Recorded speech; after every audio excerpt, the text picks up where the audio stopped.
ورحمۃ اللہ وبرکاتہ۔ آج ہم حدیث لائے ہیں صحیح بخاری سے 6047۔ اس کا عنوان ہے مسلمان پر لعنت کرنا یا اسے کافر کہنا۔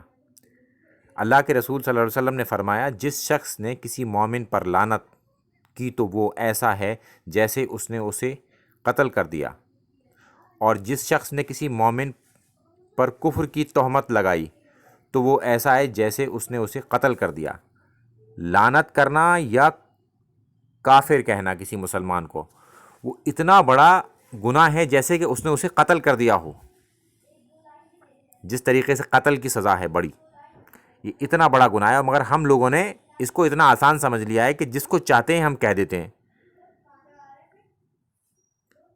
اور خصوصی طور پر ایک فرقہ دوسرے فرقے کے لوگوں کو لعنتی، کافر، مرتد، دنیا بھر کے الزام لگا دیتا ہے، جبکہ یہ جانتا نہیں ہے وہ کہ اللہ کے رسول صلی اللہ علیہ وسلم نے منع فرمایا ہے، کیونکہ اس کا جو خامیازہ ہے وہ بہت بڑا بھگتنا پڑے گا۔